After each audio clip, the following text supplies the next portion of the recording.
আসসালামু আলাইকুম। আশা করি সবাই অনেক ভালো আছেন।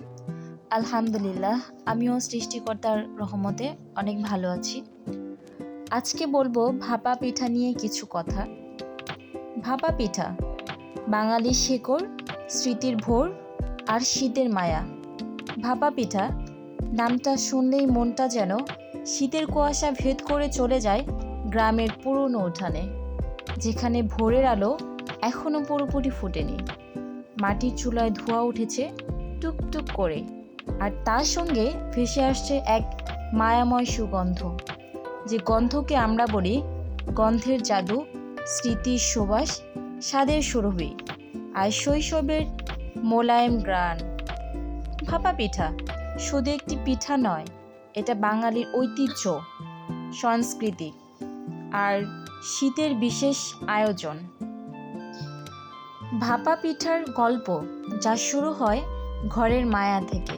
প্রতিটি ভাপা পিঠার গল্প শুরু হয় মায়ের হাতের স্পর্শে।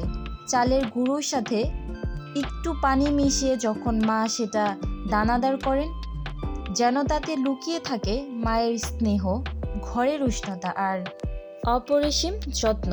তারপর আসে নারকেলের চালচালা ভরা সেই ভর্তা, মিষ্টি, কোমল আর এতটাই সুস্বাদু যে তাকে বলা যায় আনন্দের আস্বাদ, মিষ্টান্নতার মণিমুক্তা, স্বাদের অপূর্ব রত্ন। আর সবচেয়ে বড় কথা, গুড়, যে গুড়কে অনেকে বলেন খেজুরের রসের মিষ্টি ছোনা, গ্রামের তরল মধু, সুধারস, মিষ্টান্নতার দুর্দান্ত রূপ। এই তিনটি উপাদান মিলেই তৈরি হয় ভাপা পিঠার স্বাদ। বাষ্পে ভরা হাঁড়ির ভিতরে সৃষ্টি হয় নরম তুলতুলে জাদু। ভাপা পিঠা রান্নার প্রক্রিয়াকে অনেকেই বলেন একটি শিল্প, একটি নিখুঁত কলা, এক ধরনের সৃজনশীলতা, আর অনেকে বলেন ভালোবাসার রান্না। হাঁড়ির ভিতর বাষ্পের সাথে ধীরে ধীরে পিঠা ফুলে ওঠার দৃশ্যটা যেন শীতকালের সকালের এক চমৎকার সৃষ্টি, এক অলৌকিক মুহূর্ত, এক মায়াবী আবির্ভাব। যখন পিঠা হয়ে যায় তখন তার ওপর থেকে ওঠা গরম গরম ধোঁয়া হৃদয়কে উষ্ণতা দেয়। এমনটাই নরম, এতটাই তুলতুলে যেন মনে হয় মেঘের এক টুকরো মুখে দিলাম। গ্রামের উঠোন থেকে শহরের রাস্তা, ভাপা পিঠার যাত্রা। শীতের সকালে গ্রামের হাটে যে কোলাহল থাকে তাকে কেন্দ্র করে ভাপা পিঠার দোকান। ধোঁয়া ওঠা হাঁড়ির চারপাশে ভিড় জমে, শিশু, বুড়ো, তরুণ সবাই।